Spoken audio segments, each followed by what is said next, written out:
Hello बच्चों, let's read the given question. The question says an aeroplane's velocity is doubled. What happens to its kinetic energy?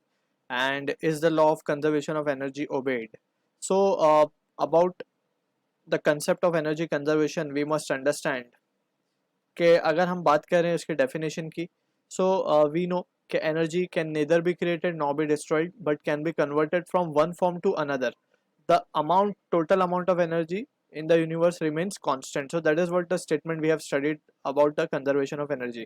यानी कि इसको एक example से समझते हैं. Let's suppose we have a block and this is the ground surface. ये एक block है और ये हमारा ग्राउंड सरफेस है and this block is dropped from the height h हम मान लेते हैं.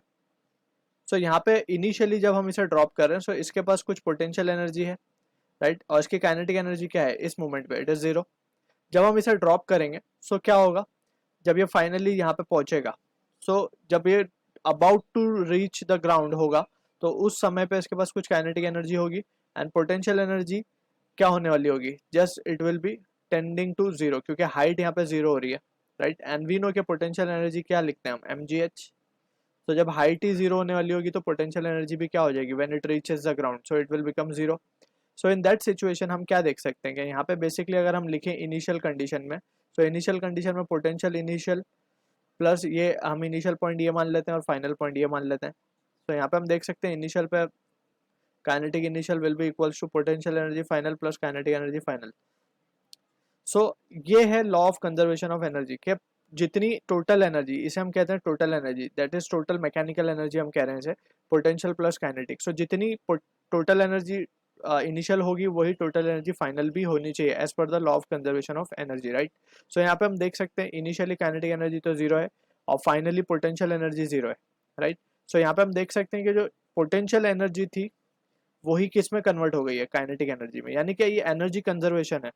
एनर्जी जैसे हमने बताया कि energy can neither be created nor be destroyed but can be converted from one form to another form, right. जब भी हम ऑब्जेक्ट को ऊपर से नीचे फेंकेंगे तो उसकी पोटेंशियल एनर्जी किस में कन्वर्ट हो जाएगी, काइनेटिक एनर्जी में. जैसे हम देख सकते हैं काइनेटिक एनर्जी ऊपर तो जीरो थी लेकिन पोटेंशियल एनर्जी थी उसके पास, जब हमने उसे नीचे ट्रांसफर किया या ड्रॉप किया तो नीचे काइनेटिक एनर्जी आ गई, पोटेंशियल जीरो हो गई. This is how the transformation of energy takes place, right. वैसे ही हम इसी को हम फिनोमिना को कहते हैं टोटल एनर्जी कंजर्वेशन, या फिर हम कह सकते हैं कि total energy will remain always what, constant.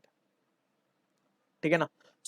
इसी फिनोमिना को यूज करेंगे हम to prove the given question के कौन सी एनर्जी किस में कन्वर्ट हो रही है. अगर कन्वर्जन हो रहा है that means it is obeying the conservation of energy, right. And अब हम बात करते हैं, जैसे हम काइनेटिक एनर्जी को हम डिस्कस कर रहे हैं यहाँ पे. Kinetic energy is nothing but it is the energy possessed by a body due to its motion, right. इसका एक्सप्रेशन होता है half M V square. Now we can say for the first part of the question हमसे बोला जा रहा है कि initial जो काइनेटिक एनर्जी है लेट्स से हम मान लेते हैं के आई. वो कितनी है, हाफ एम वी स्क्वायर अगर हम मान लें. Now when the speed is doubled, हमसे बोला जा रहा है वेलोसिटी हमने डबल कर दी, काइनेटिक एनर्जी फाइनल क्या हो जाएगी, हाफ एम टू वी का square, that will be giving us the value as half M four V square, right. जब हम इसे डिवाइड कर देंगे kinetic energy final upon kinetic energy initial क्या वैल्यू दे देगा ये. यहाँ पे हम देख सकते हैं हाफ एम तो कैंसिल हो जाएगा, वी स्क्वायर भी कैंसिल हो जाएगा, it will B four. This implies that kinetic energy final will become four time the initial, यानी कि बढ़ गई है काइनेटिक एनर्जी.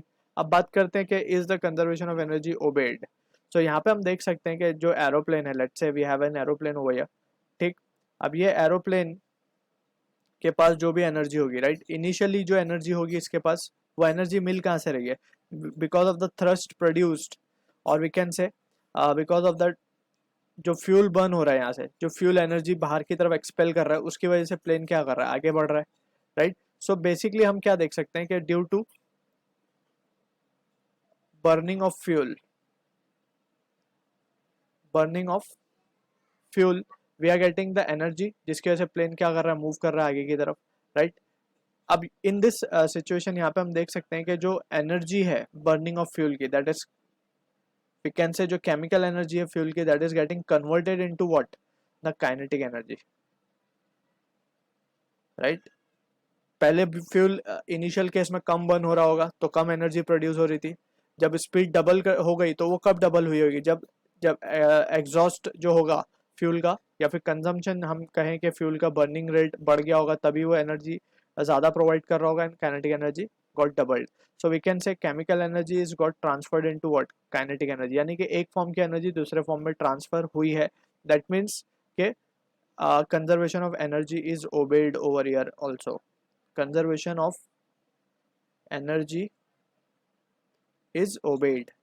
ये एनर्जी खुद से कहीं से नहीं आई, ना ये क्रिएट हुई है.